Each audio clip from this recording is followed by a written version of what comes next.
All right, welcome everyone with Semblance of Sanity. I'm Caleb. I'm Jacob. And we're here for That Time I Got Reincarnated as a Slime, Season 2, Episode 6. It always feels so good whenever we say that. Yeah. And now we're getting into, like, potentially really crazy arc. This is kind of the initial strike that you do to commence war. Yep. The nation of trade centers and an empire of sorts. And capitalism and greed and all that stuff. Yeah, and all that. Has enlisted isekai heroes, to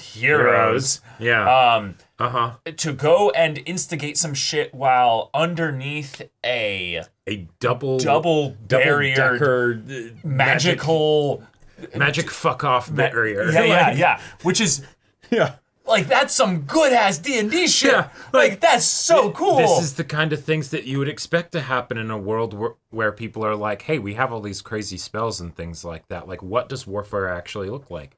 Well, something like this. Yeah. Cool. Yeah, awesome. Nobody's dead yet. But like this episode is going to be super important for showcasing what kind of tone this show wants to take, because I don't think this is the kind of show where it will kill people.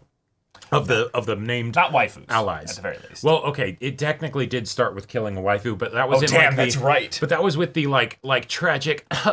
Oh no, I'm too pure for this world. You know, like kind of. I mean, she was a good character. She was a good character. Yeah. I kind of miss her and wish that she was still around. Yeah. But the reason why I say that is because that won't be happening with the waifu, especially with Muran. This arc, Muran, because you wouldn't love do that. Yeah. There are some things you just don't do. I mean, in some ways. She's going to suffer more by living. Well, the reason I say that is because I think there is a very high likelihood of her dying from this arc, because, like, the whole, like, star-crossed lovers ending in tragedy of one of them dying. Yeah, it could never be. Nah. Please don't. Nah. Please don't. This is really sweet. I want to see Rimuru realizing that sometimes if people fuck around, they're going to find out. And he's kind of a walking army himself. So it's the thing of, if he then gets basically divided in his attention, does he protect his people? Yeah. Mm-hmm. Does he go straight for them and be like, don't do that again? You know, just slap the shit out of them.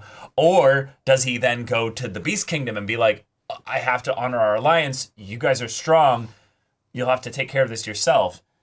And then he goes and grabs Milim, and they come back together, and then they slap, you know? That's what I'm really curious to see, because Milim being reintroduced, it's like, okay, that feels important, and yet she's not near the where all the important stuff is happening yet. Right. It's the kind of thing where I feel like we've zoomed out to Civ-style kind of 4X strategy RTS positions now. And now we're being like, okay, Rimuru's here, Milim's here, other kingdoms are here, barrier thing is here, right. Isekai shitheads are in here.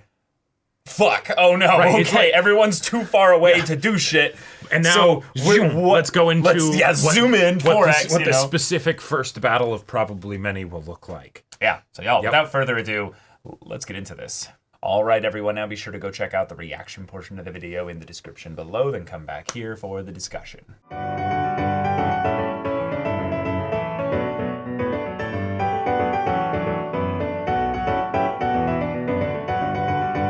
Rimuru lost. Okay, yeah. He lost badly. Yeah. But he turned his gluttony skill on himself. I believe that's what he did. That does seem to be what it is. Unless he's using it on the sword. That's the only other thing I could think of.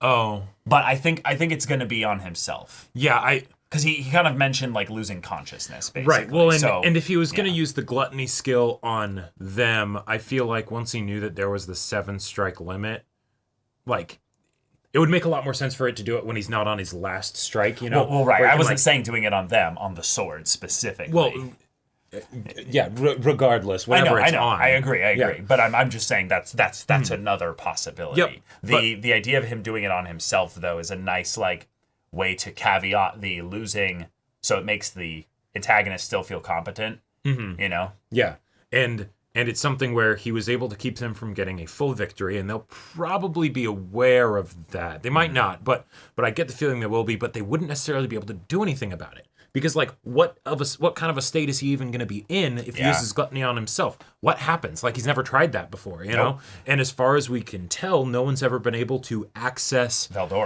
Veldora or any of the things that he devours after he devours them until he spits they go them to back like a out. pocket So space, basically. yeah, so He's just jumped into his own bag of holding, basically. right. And so then the question is can he ever get back out of there? And that's a fun way to make it so that even though when she shows up, she does the exposition of like, we're attacking your city right now, or who's to say, we may or may not be. No, it doesn't matter because she beat him, right? He is actually out of the picture, Right. And now we can focus entirely on the city and what's going on there, with maybe some stuff of Rimuru in another space. Well, they also kind of montaged through it.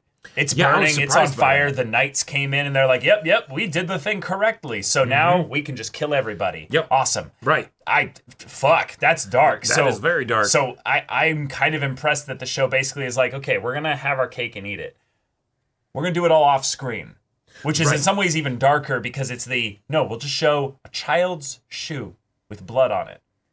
We'll show, the carnage aftermath, meaning you can just fill in the blanks in your head as to what probably happened, but we don't need to show kids and families getting trampled by horses and stuff. Because this show is a very fun, lighthearted show, and has been up until now. This is a big change. Yes. Welcome change, personally. But how do you then keep it so that it still has the fluffy, or we have a squishy slime as our main character, and all of that stuff, right? So okay, if people do die, it's off screen.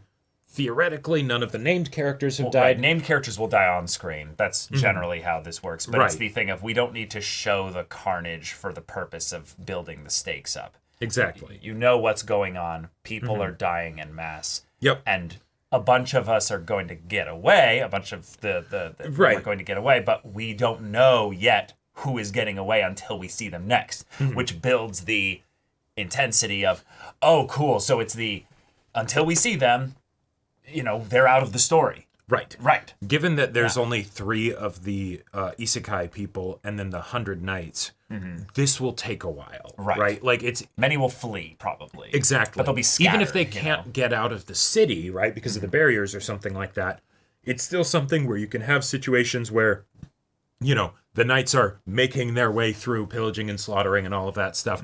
But there's, people that are hiding out in houses or underground or, or whatever. Stuff that's going on. Only 100 knights. Right. Exactly. It's not that many from the standpoint of a nation of, tens of thousands. So. Exactly. So we could get some fun cat and mouse action here.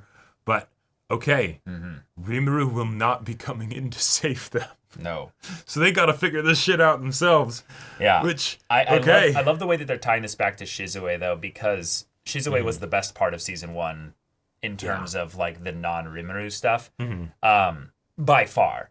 And the fact that her legacy still lives on, not just in the mask, but in this character, Hinata, who is very clearly an isekai character. And now we have another one to counterbalance the whole shithead trio, which is really, I'd say it's very welcome, because I want to see the kind of the passage of time being taken into effect here. The idea that Shizue was a champion. She's been around here for a while. Hinata is another high-level character who's very been well around established also, in the world. For a very long time at the very least, or has just been so powerful and so, renowned that Shizue and her were close and have been close for a while, but then Shizue died.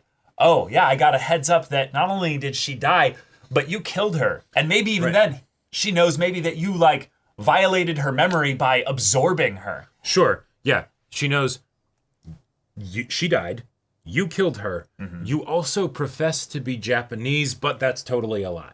Well, that's a thing that you're using as a way to basically, kind of... have some connection with Shizue. That's probably how you manipulated her. Sure, to get her to let her guard down or, or whatever, right? Yeah. Because she's assuming the worst because that's what she's been told. Awesome. I like that. And he's a monster, and that's a thing that this world just has as a thing. It's like, you're monsters, you can't be good people then. Fantasy racism, let's go. That's something that Rimuru's got to deal with. Okay. Yeah. And yet there's this mystery of okay, who is the actual informant? Because if they know this much, the list of names gets very small. Very short, yeah. And I get the feeling, I have a vibe that it might be Clayman because he's been doing a bunch of like scrying and stuff, but we'll have to see. There is the possibility that it is actually just a traitor in Rimuru's midst and Tempest. Yeah. But yeah. Yeah. I think traitor plot lines are tricky in general in stories like this where there hasn't been too much intrigue up until now. Right. So it's got to be something that feels very consistent all the way through. But also in a cast this large, I've just started to forget a lot of the minor plot points of season 1 because it was so many years ago.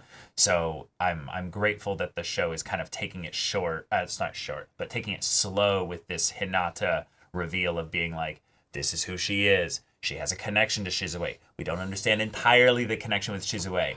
Rimuru's like, oh, I remember that name from something. Wait, hold on. I know you.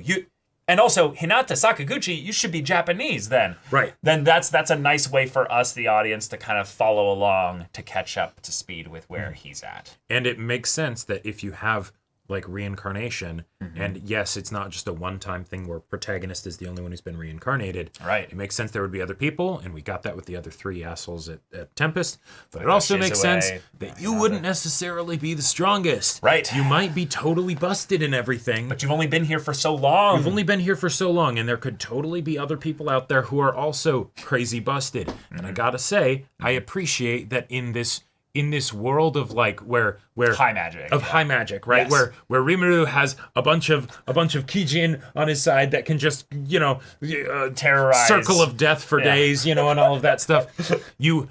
The world exists so they know how to deal with the high level magic people, right? It's the no, Hinata probably had some backup of people that just go from very far away and do the barriers, or maybe she did that herself with her maybe stealth she can abilities, literally call divinity with the right hand of God, Luminous, and just be like, Luminous, I invoke you. Please seal this space. Sort of fuck this these guy's like whole day. anti-temporal magic and or anti-teleporting and like anti-magicules, as she was saying. And then it's like, okay, cool. So the anti-magic field that was very similar to what was set up with Muran. Yep. But then also the something same thing, that's specifically against temporal space. So it's no Misty Step or Dimension Door or any bullshit to teleport you out of here, which is like, that's terrifying. That feels exactly like what a high-level paladin would do. It's like, I mark you, and now if you teleport, I'm chasing you into whatever space or whatever you go. And the idea that Rimuru also, like, the reason of why it's this battle out in the wilderness here.